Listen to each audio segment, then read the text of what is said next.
Chapter 3.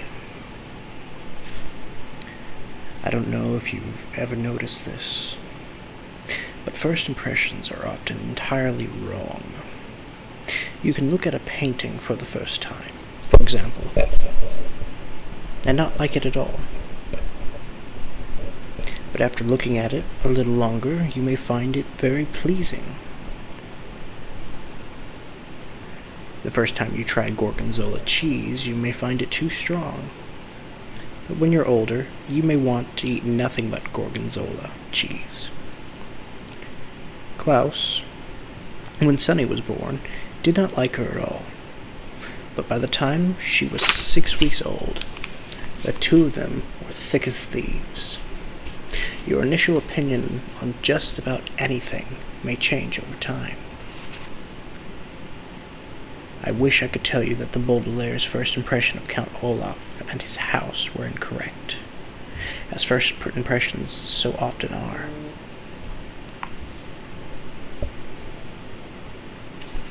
But these impressions, that Count Olaf was a horrible person, and his house a depressing pigsty, were absolutely correct.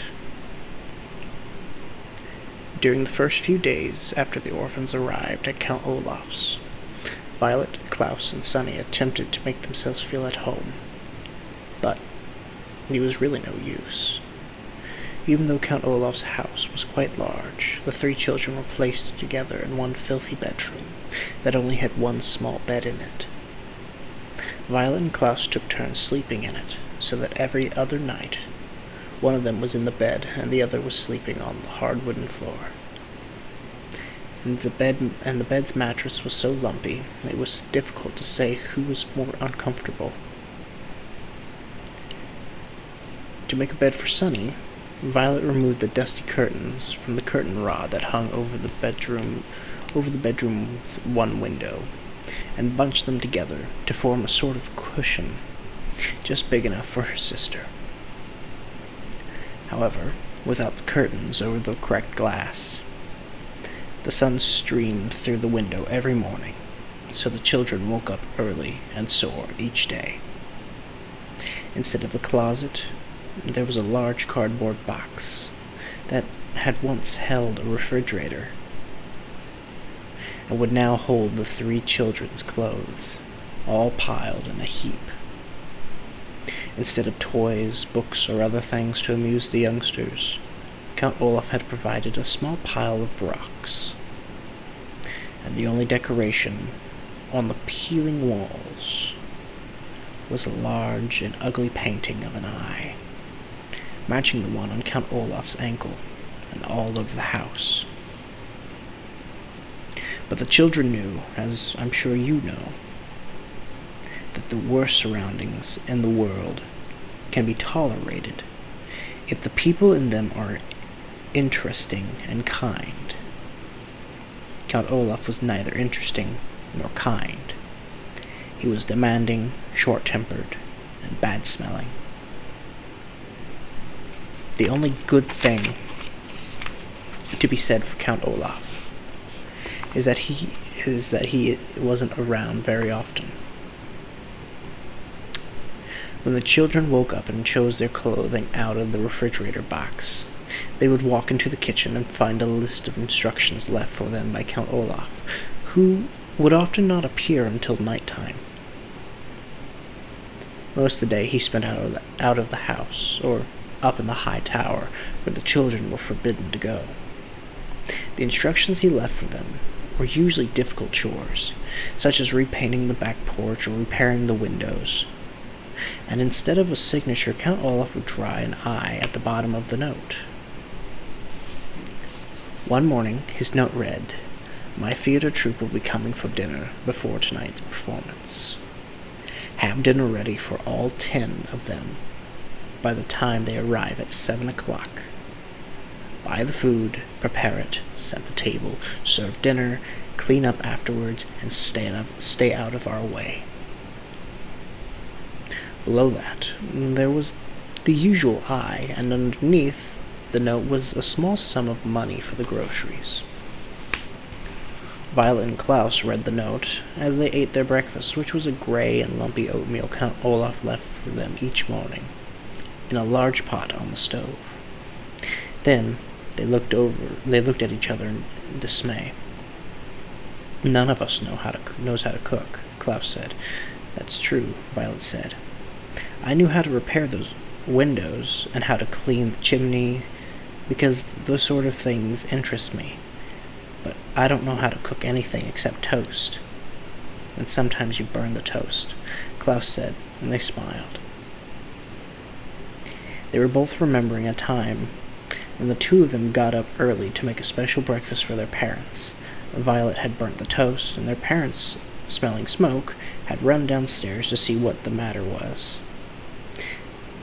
When they saw Violet and Klaus looking forlornly at pieces of pitch-black toast, they laughed and laughed, and then made pancakes for the whole family. "I wish they were here," Violet said. She did not have to explain. She was talking about their parents. "They would never let us stay in this dreadful place." "If they were here," Klaus said, his voice rising as he got more and more upset, we would not be with Count Olaf in the first place. "I hate it here, Violet. I hate this house. I hate our room. I hate having to do all these chores. And I hate Count Olaf." "I hate it too," Violet said.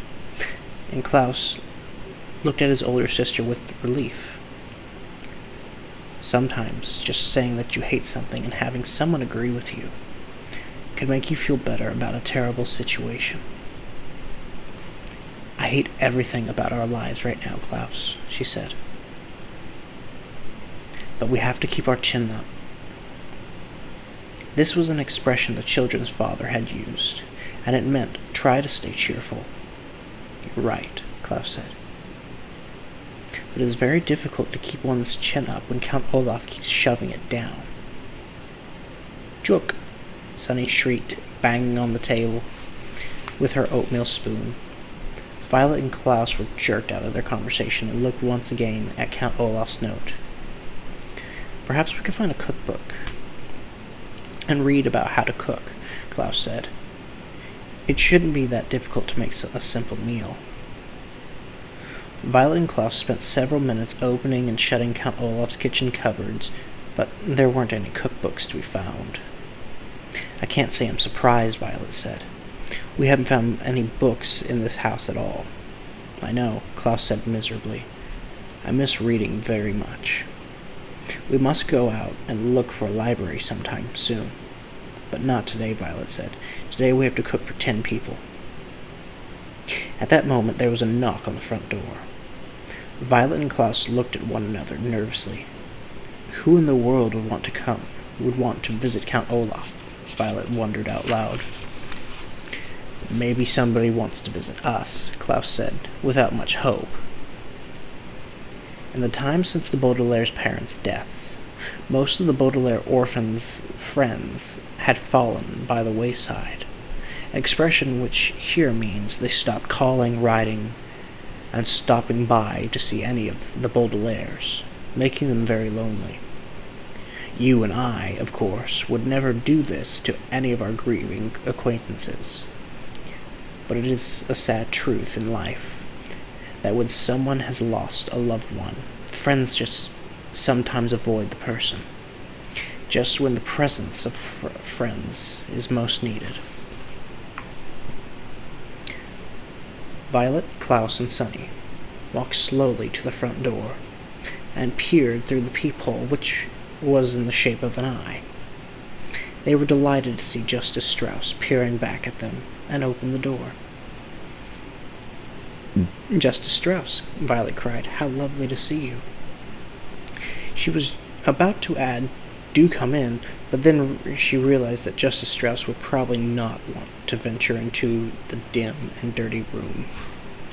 "Please forgive me for not stopping by sooner," Justice Strauss said, as the Baudelaires stood awkwardly in the doorway. "I wanted to see how you children are settling in, but I had a very difficult case in the High Court, and it was taking up much of my time." "What sort of case was it?" Klaus asked. Having been deprived of reading, he was hungry for new information. I can't really discuss it, Justice Strauss said, because it's official business, but I can tell you it concerns a poisonous plant and illegal use of someone's credit card. Yika, Sunny shrieked, which appeared to mean how interesting. Although, of course, there's no way that Sunny could understand what was being said. Justice Strauss looked down at Sunny and laughed. Yika, indeed, she said, and reached down to pat the child on the head. Sunny took Justice Strauss's hand and bit it, gently. That means she likes you, Violet explained. She bites very, very hard if she doesn't like you. Or if you want to give her a bath. I see, Justice Strauss said. Now then, how are you children getting on? Is there anything you desire? The children looked at one another, thinking of all the things they desired. Another bed, for example, a proper crib for Sunny, curtains for the window in their room, a closet instead of a cardboard box. But what they desired most of all, of course, was not to be associated with Count Olaf in any way whatsoever. What they desired most was to be with their parents again, in their true home, but that, of course, was impossible. Violet, Klaus, and Sunny all looked down at the floor unhappily as they considered the question. Finally, Klaus spoke. Could we perhaps borrow a cookbook? He said.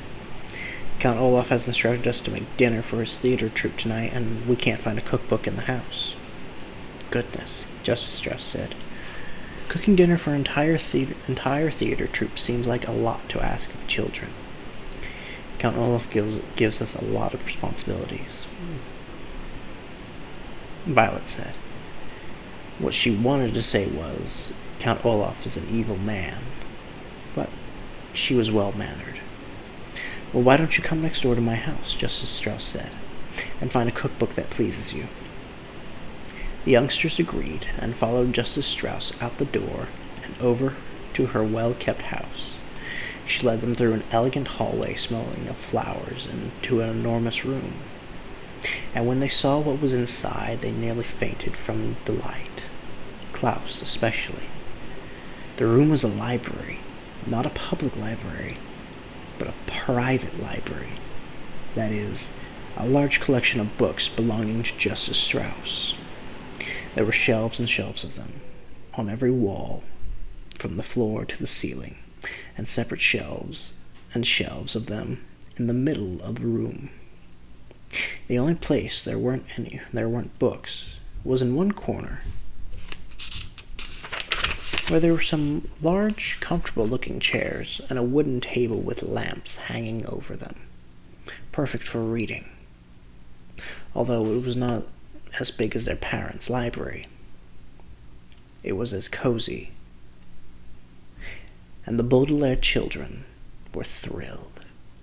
My word, Violet said, this is a wonderful library. Thank you very much, Justice Strauss said. I've been collecting books for years, and I'm very proud of my collection. As long as you keep them in good condition, you are welcome to use any of my books at any time. Now, the cookbooks are over here on the eastern wall. Shall we have a look at them? Yes, Violet said. And then, if you don't mind, I should love to look at any of your books concerning mechanical engineering. Inventing things is a great interest of mine. I would like to look at a book on wolves, Klaus said. Recently I've been fascinated by a subject of wild animals of North America. Book, Sunny shrieked, which meant, please don't forget to pick out a picture book for me. Justice Strauss smiled.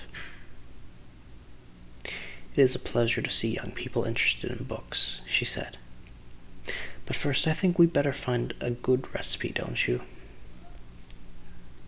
The children agreed, and for 30 minutes or so, they perused several cookbooks that Justice Strauss recommended.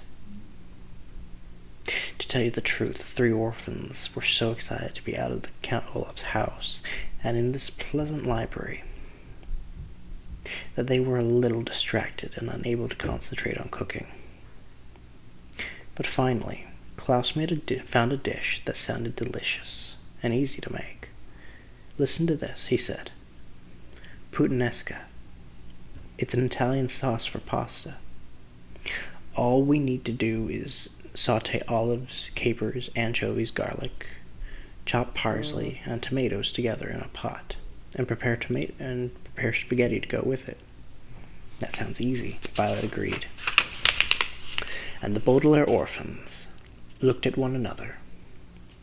Perhaps with the kind Justice Strauss and her library right next door, the children could prepare pleasant lives for themselves as easily as making Puttanesca sauce for Count Olaf.